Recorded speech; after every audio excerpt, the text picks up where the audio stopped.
Well, the federal government won't confirm it, but the Oceanic Viking stalemate appears to be over. Indonesian officials have revealed that the 56 remaining Sri Lankans have decided to leave the boat. Preparations are now underway for them to be taken ashore from tomorrow. The result will be a relief for the government, but the opposition is unrelenting in its attack on the special deal used to coax the refugees ashore. From Canberra, Hayden Cooper reports. The floating protest may be about to end. After 4 weeks, the 56 remaining Sri Lankans have had enough, and tomorrow Indonesia expects them to disembark. We are willing to temporarily accommodate them in our detention centres until they can be relocated to a third country, whatever that third country may be, but we definitely don't want them to stay in Indonesia permanently. And that's where the opposition believes Australia has offered too much, rapid resettlement that proved too good to refuse. This is not just special treatment. This was a gold-plated inducement to persuade the 78 asylum seekers to leave the vessel. It is obvious that this was a very, very special deal. About 30 of the Sri Lankans could be in Australia within a month, the rest in up to 3 months. There has never been a deal like it. Order the member. The case again lit up the parliament. Order the leader of the House. The leader Mr. Speaker. As the two leaders traded their verbal volleys. This is the politics of weakness and capitulation. Will he provide to us the evidence upon which he has based this most recent baseless accusation?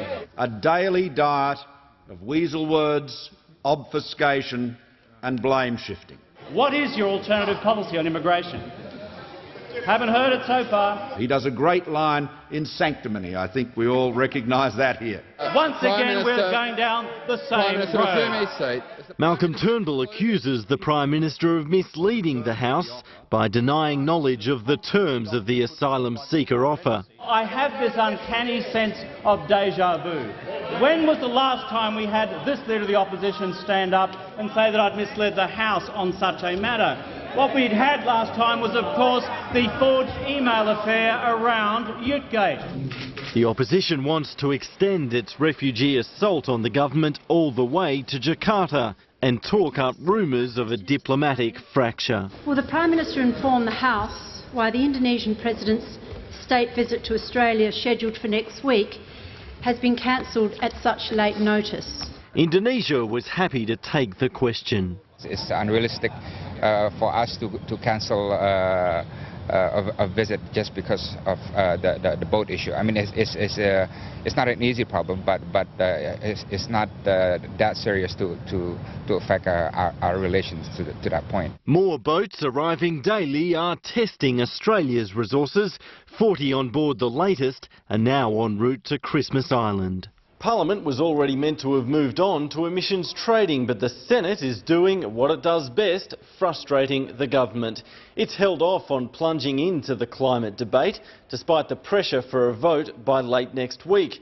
But holding back the torrent of opinion behind party room doors is not so easy. 10 coalition members stood up and argued for a vote against an ETS, come what may. I'm sure if we'd had more time, there would have been far greater opportunity for more people to ventilate their position. No. The next week will be all about the venting. The Leader of the House will resume his seat. Hayden Cooper, Lateline.